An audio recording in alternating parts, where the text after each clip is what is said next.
Hello everyone, welcome to genesis digital. मैं हूं doctor Abhinav Pawar, AIIMS new Delhi से।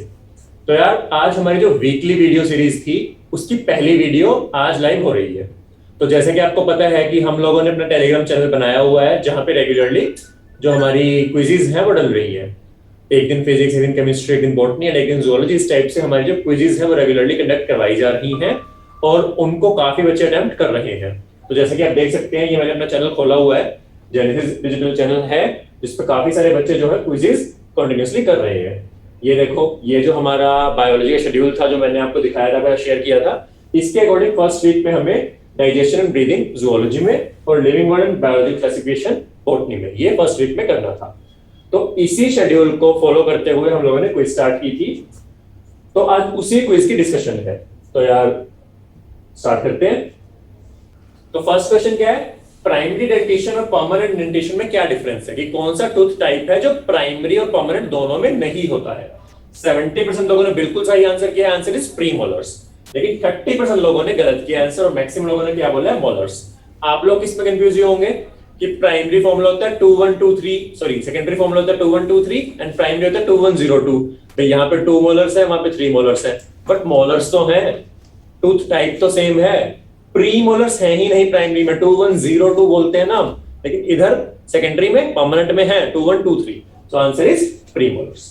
ठीक है। सेकंड क्वेश्चन क्या था कि one of the constituents of pancreatic juice that is poured into the duodenum. 52% ने ही सिर्फ किया है सही, आधे लोगों ने गलत किया है आंसर। मैंने जान के फर्स्ट ऑप्शन ही ऐसा डाला था कि मैक्सिमम लोग फर्स्ट को ही चूज कर लेंगे। भाई, पैंक्रियाटिक जूस जो ड्यूडेनम में पोर हो रहा है उसमें ट्रिप्सिन एक्टिव नहीं होता है, ट्रिप्सिनोजन होता है। उसको एक्टिवेट करता है हमारा कौन सा एंजाइम, बताना आप मुझे नीचे डिस्कशन ग्रुप में बताना कौन सा एंजाइम है जो ट्रिप्सिनोजन को एक्टिवेट करता है ट्रिप्सिन में। ठीक है। तो 32% लोगों ने आंसर गलत किया और नीट में यही होगा।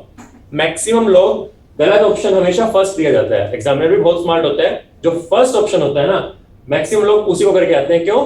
क्योंकि लोगों को लगता है कि हाँ यार यही करेक्ट आंसर होगा, इसे वो कर देते हैं। और यहाँ भी आप देख लो 32% लोगों ने गलत इसको किया है। ठीक है। तो ध्यान देना यार। बाकी तो हमें पता है काइमोट्रिप्सिन में नहीं होता है, कोलेसिस्टोकाइनिन में नहीं होता है। पैंक्रियाटिक सेक्रेशन जो ड्यूडेनम में जा रही है, मतलब पैंक्रियाज से क्या निकल रहा है वो पूछ जा रहा है। तो ट्रिप्सिनोजन निकलता है पैंक्रियाज से, वो एक्टिव होता है ड्यूडेनम में जाने के बाद। ठीक है। ये पूछ रहे हैं जो ड्यूडेनम में जा रहा है, इसलिए आंसर इज सी, ट्रिप्सिनोजन। तो नेक्स्ट क्वेश्चन क्या है कि दो दोस्त डाइनिंग टेबल पे खा रहे हैं साथ में और उनमें से एक जो है वो वाइगसली कफ करना स्टार्ट कर देता है एकदम से। क्वेश्चन है कि कौन सा स्ट्रक्चर होगा जिसकी इम्प्रॉपर मूवमेंट की वजह से हुआ होगा। आंसर क्या होगा? आंसर होगा सी, एपिग्लोटिस। एपिग्लोटिस वो स्ट्रक्चर है ना यार, जो आप स्वॉलो करते हो वो ग्लोटिस को ब्लॉक करता है। एपिग्लोटिस ग्लोटिस को बंद कर देता है और खाना ईसोफेगस में जाता है। अगर ये ढंग से काम ना करे, अगर ये काम ना करे और एपिग्लोटिस थोड़ा सा खुला रह जाए तो खाना क्या होता है, कई बार ग्लोटिस में चला जाता है। उससे एकदम से कफ रिफ्लेक्स इंड्यूस होता है जिससे जो खाना आया है वो बाहर निकल जाए। और इसका एक मेन रीजन क्या होता है कि आप खाने के टाइम बातें करोगे। आपको पता है अगर आप बात कर रहे हो, आप साउंड निकाल रहे हो, वॉइस निकाल रहे हो, वॉइस निकालने का आपको एक्सपायर करना जरूरी है। जब तक आपकी हवा ट्रैकिया के थ्रू, लैरिंक्स के थ्रू बाहर नहीं आएगी तब तक आप साउंड नहीं निकाल सकते। अगर आपको बोलना है तो आपका एपिग्लोटिस खुला होना चाहिए, बट अगर आपको स्वॉलो करना है तो एपिग्लोटिस बंद होना चाहिए। अब अगर आप दोनों काम एक साथ करना चाहो कि आप खाते हुए बोल रहे हो तो चांसेस होते हैं कि कभी कभी एपिग्लोटिस माइल फंक्शन कर जाता है और चोकिंग तक हो सकती है। तो आप सबकी मम्मियां बोलती है ना आपको कि आपको खाने के साथ टाइम बात नहीं करनी चाहिए। क्यों? क्योंकि उससे चोकिंग या इवन बहुत वाइगस कफ रिफ्लेक्स हो सकता है।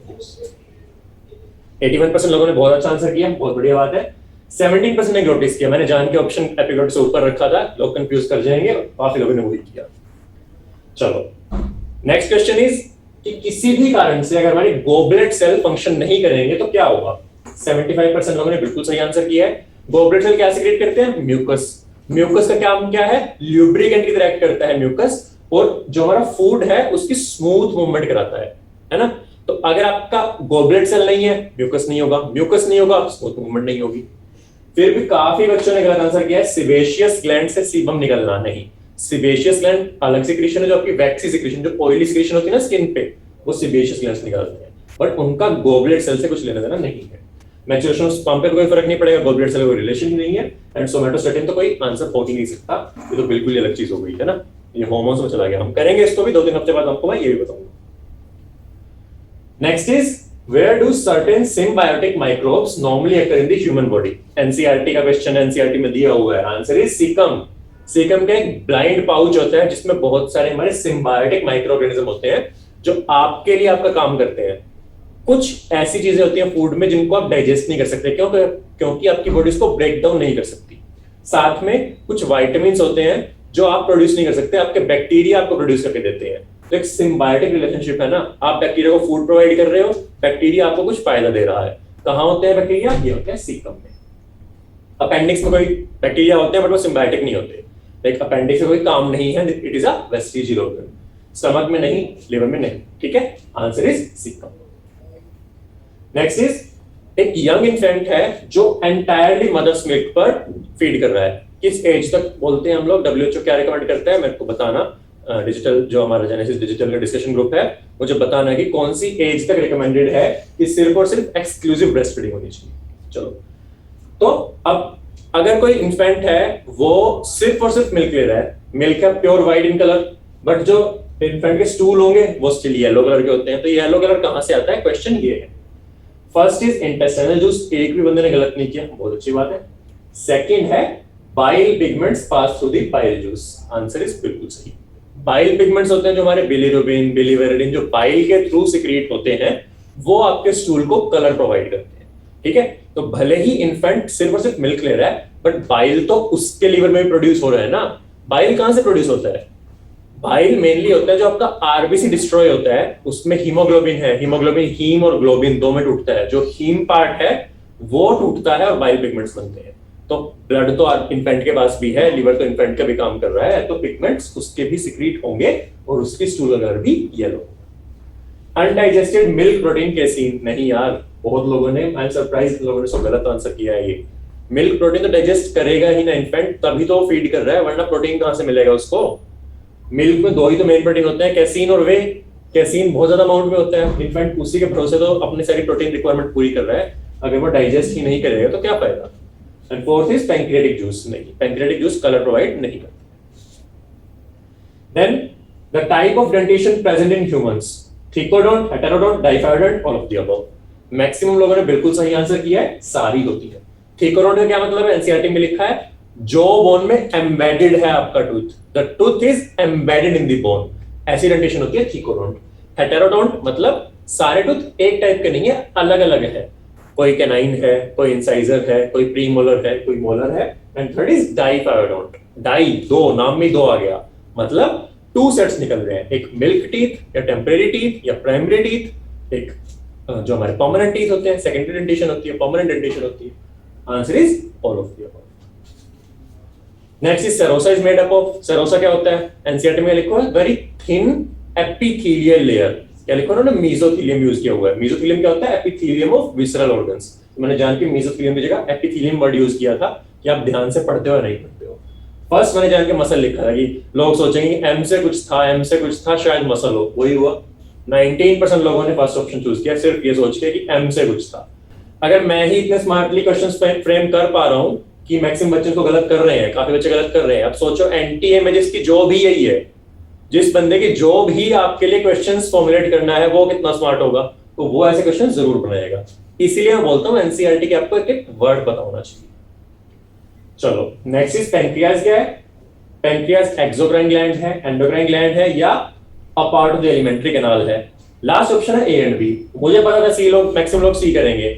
भाई एलिमेंट्री कैनाल क्या होती है? एलिमेंट्री कैनाल एक ट्यूब है, माउथ से स्टार्ट हो रही है, इसोफेगस है, स्टमक है, डियोडनम है, फिर आगे बाकी स्मॉल इंटेस्टाइन के पार्ट है, लार्ज इंटेस्टाइन है, रेक्टम है, एनस है, खत्म। एक लंबी ट्यूब है, दैट इज एलिमेंट्री कैनाल।